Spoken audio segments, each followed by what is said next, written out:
Hey guys, so today's video is going to be a review and a tutorial featuring the new Kat Von D Shade Light Eye Shimmer Palette. Now, I'm reviewing this in particular because a lot of you guys know I'm a really big Kat Von D fan. Tons of you have sent me information about it well up until the palette even launched. I was pretty excited to get my hands on it when I actually saw what it looked like during development. In my mind, it was going to be an amazing companion to her sister, which is the Shade Light Eye palette. And this is the totally matte version, which I spoke about in my favorite eyeshadow palette video. I did say this was my favorite all matte palette that I own. If you don't know what I'm talking about, I will link that video down below, so make sure you check it out. I imagined that these were gonna be just kind of like peanut butter and jelly, peas and carrots, cocaine and hookers. I'm just kidding. But just kind of things that were meant to complement with each other. And if you're someone who doesn't own a lot of eyeshadow, in my head I imagined that, you know, if you just had these two guys right here, you could create a crap ton of looks. First got the palette, I was extremely excited. It does look beautiful. You have a nice mixture of some more kind of a satin finish. You have full-blown, like what I would call like a glitter shadow. And these top ones are I don't even know how to describe this formula. They don't look like they're gonna be very reflective in the pan, but once you actually put them on, they're actually very, very intensely pigmented. I have this kind of a ivory shade right here on my brow bone, and it performed beautifully. I've played with this a little bit, and I can tell you that as much as it hurts me to say, I don't think this is a very good palette.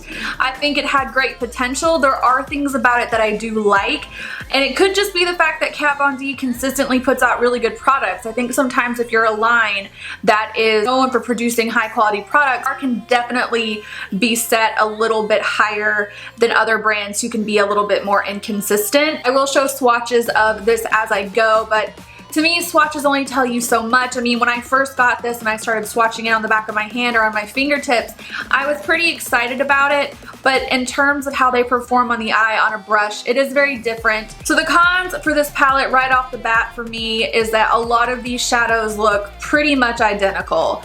That might not bother a lot of people, but that's definitely something for me when I'm picking out a palette I will steer away from if it kind of seems like most of these are gonna look the same on my eye. I used two of these shadows today. I really can't create a look using an entire shimmer palette. If you have bigger eyes and you find that it's easy to manipulate more shimmer shades in your crease, then probably get a little more use out of this than I get out of it. I'm mostly shimmer goes on the lid type of girl. I use quartz and jasper on the lid, and they're nothing to write home about, to be honest. I mean, as far as the palette itself is concerned, copper, bronze, cinder, onyx, and jasper to me seem like kind of a glitter eyeshadow, which I don't have a problem with. I really love the Urban Decay Moon Dust eyeshadows, but the texture of these shadows kind of makes them completely useless to me in a way.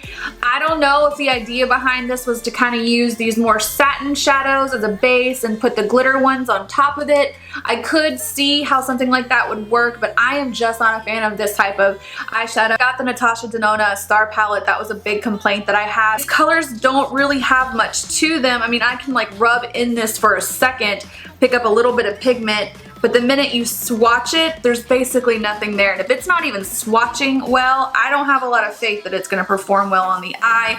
Not that that's 100% like mutually exclusive, but in my experience with this one, it is. I admit, I didn't do a whole lot of research into what the actual idea behind this palette is. I understand that it is possible for companies to release a product and have a very specific idea in mind of how it should be used, but for me, I don't really like products with a learning curve. The only exceptions would be more of a professional grade product, and I don't really think this is meant for professional makeup artists. Most of Kat Von D's line I feel like is supposed to be a little bit more user-friendly and geared for all the makeup lovers out there, not just pros. If there are tips and tricks to this, please let me know if you have found any. And I also will say that all of these shadows would perform a lot better on top of an eyeshadow base. And I don't necessarily mean a primer, I mean like a cream shadow. So if I wanted to make like a bronze shade in here work, if I put it on top of a bronze or a gold base, it would kind of adhere better to the lid, show up a little bit more pigmented. I don't have a problem with that because a lot of the times when I'm working with shimmer shades, I do like to do things like use a base or wet my brush or even use a glitter glue sometimes, but I still find that these don't perform as well as I would have expected So as far as the shades themselves are concerned, the one in here that I like the most is this color right here called Copper. Now I'm reading the shades off the back of the palette right here, and in some ways they don't really make sense to me. Like for example, according to the palette, this color is called Glacier and this color is called Cinder. And I feel like, isn't that supposed to be switched? Am I looking at it wrong? I'm not sure. I'm sorry. I could be 100% wrong. If I am wrong about the shade names that I call out, I will annotate that in the bottom to clear it up. But just looking at the back of the palette, this is what I think they are. This to me would be really gorgeous to kind of put on top of any neutral eyelid shade that you have if you want to add a little bit of a shimmery property to it. The shade next to it, which is Bronze. This is one of the most lackluster shades in the entire palette. It literally blends out into nothing on top of the skin, and it also looks basically identical to this shade over here called Jasper. And then you also have these two shades right here called Quartz and Glacier. According to the back of the palette, I feel like this should be Glacier, but I could be wrong. Quartz and Glacier look basically identical to me, especially once you apply them or swatch them. They look like the same exact color on your fingers and or lid. Not 100% sure why this palette needed two white shades. I get what she was going for from an aesthetic standpoint. Like they're supposed to look like sisters, like pretty much identical. I don't think that was worth having so many repeat shades in the palette. Like sometimes you're gonna have to sacrifice a little bit of your creativity for functionality, and I feel like that's really where the mark was missed on this palette as a whole. This by no means is a reflection on my opinion of Kat Von D's line as a whole. It's definitely one of my favorite lines. I feel like this is kind of an anomaly for her. I don't really like her to put out products that I feel so underwhelmed by, and maybe you've had this and you love it, you found a way to work with it that it's just not kind of jiving with me. Shades in here that aren't like the full-blown glitter shades, like this red color right here, and even these shades in here that I was kind of, you know, complaining about being super similar, the more satin ones, I should say, they do perform really, really well. It's just the glitter ones that kind of fall short. I don't really know what the idea was. I'm just not a fan. So as far as who I think this palette would be ideal for, there's not a whole lot of people that I think would be like good target audiences or target consumers for this palette, as much as I hate to admit it. I think if you don't have a lot of eyeshadow and you're just trying to build your collection and you kind of want like a no muss, no fuss sort of system to work with, these together could be a really nice addition to your collection as a whole. If you have a lot of shimmer eyeshadows that you're happy with, I don't think this is necessary to pick up. On a scale of 1 to 10, I think I'm gonna give this a 6, and the 4 points that I'm taking off are completely due to the fact that there's way too many similar shades in here. The glitter shades just don't perform very well. I don't know. Kat Von D, I love you. I will continue to purchase all of the stuff that you come out with to the best of my ability. This is kind of just not my favorite, to be honest. I did create this look using both of these palettes together, so if you want to stay tuned and see how I created it, it's not a full-blown tutorial. I'm just going to show you how I did the eye look, because a lot of the other products that I use in the video are ones that I intend to do targeted reviews of as well. I do hope that you guys enjoyed this video. Please thumbs up the video if you did enjoy it. Make sure you check the down bar for links to all of my social media platforms. Come hang out with me on Snapchat and Instagram. Also, my blog just went live. I don't have a lot of content on there yet. I am working on adding it, but my blog is gonna have a lot of more kind of behind the scenes or book reviews, especially things like that. I'll definitely be hanging out on the blog, so make sure you check that out as well. So I have to say, subscribe if you have not. A lot of you guys also have been telling me that you're either been unsubscribed to me by YouTube. That's happened a lot more than I'm like even caring to think about. And a lot of you are also telling me that you don't even know I've been uploading. So if you hit the notification bell right here, it's somewhere around here, it's like that little bell. That's the easiest way to stay on top of my uploads so you don't miss anything. I feel like this is the longest outro of any video I have ever posted. So let me know in the comment section if you do have any tips, tricks, or fun facts about this palette that I'm completely ignorant to. I'm always down to learn new things. So anyway, I hope you guys enjoyed the video. I will catch you in the next one, and I love you more than you will ever know. Alright guys, I'm just going to go ahead and dust a little bit of loose powder over my eye primer. I do this almost every time I do a smoky look because I feel like it just makes blending out the colors so much easier. And next I'm going to take the Shade Light Eye Palette using this Pale Peach shade as my transition color. I'm going to take the fluffiest brush that I'll be using in this process, working this on the outer corner of my eye and then slowly moving it inwards towards the inner part of my eye, back and forth. I'll just kind of slowly build and add this color to my desired saturation. But since this is going to be kind of a darker smoky eye, I want to make sure that the opacity of this color is nice and dense, especially towards the lower part, so that the darker colors I have to work with have something nice and easy to blend into moving forward.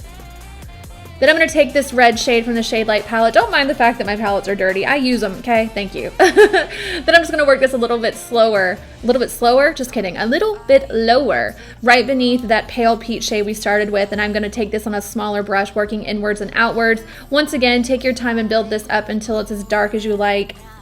Since I know I'll be putting a lot of black on the outer corner of this eye, I don't want to make this outer corner too light. I want to make sure it's pretty dense. And every time I lay down the amount that I like, I'm going to go in with a bigger brush and blend that out.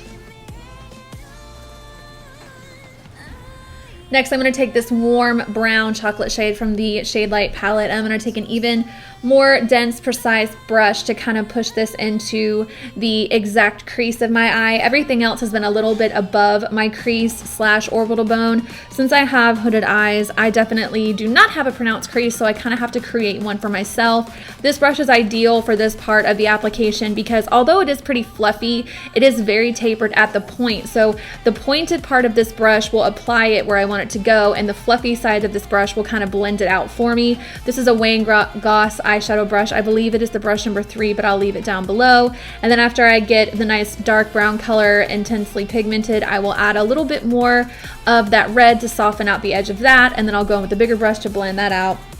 I always take brushes that I have used in previous steps of any eye look that I do to blend out the darker colors as I lay them down. If you're curious about this process, please check out my eyeshadow 101 videos. I've heard so many people tell me that it's like changed their blending life. Let me ring my own bell, but yeah, I'm just telling you. So taking this shade in the Shade Light Glimmer palette, I don't know the name of it. Like I said, these colors do not seem like they're labeled correctly on my palette, but you guys can kind of see what I mean here about how they're not very intensely pigmented.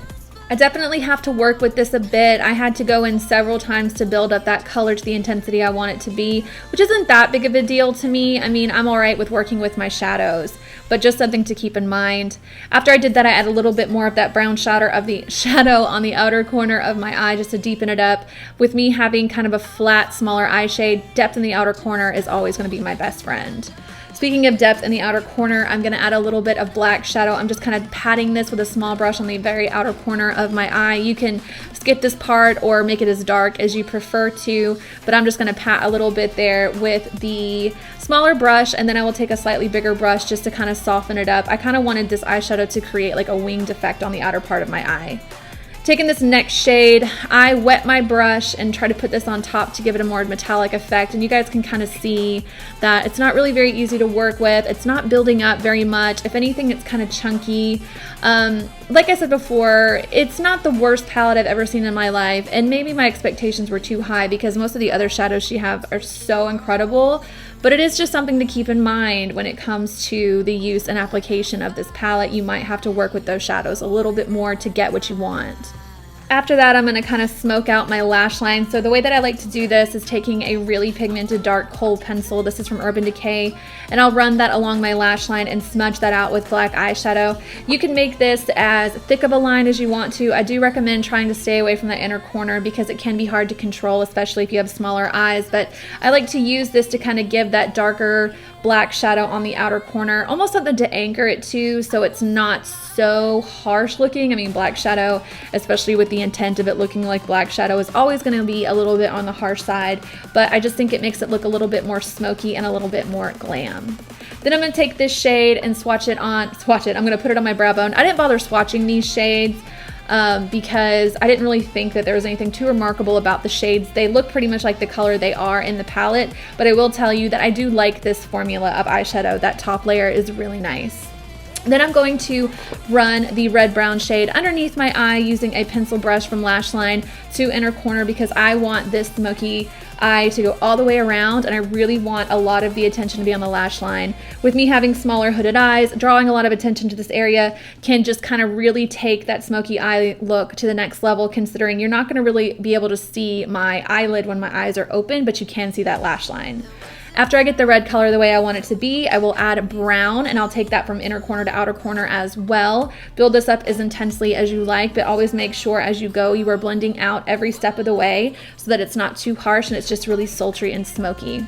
Now the trick to getting a really smoky lash line is to line that waterline and a little bit below the lash line, right in between those lashes. Really wiggle that pencil in there and start to smudge that out with black shadow. It's gonna last a lot longer if you do this as well, and it just really draws the eye in to that nice, really like glam smoky effect that we are going for. This video is going to cut off very abruptly because I forgot to film an outro, so I thought I'd show you really quickly what I wore on my lips. I went in with Boldly Bare, please excuse my little breakout by my chin, Boldly Bare lip liner from MAC, and for my lipstick I did Anastasia Beverly Hills So Hollywood, and for my lipstick I did my lip gloss I did Smashbox Bad Bee. I love you guys, and I will see you in the next one. Bye!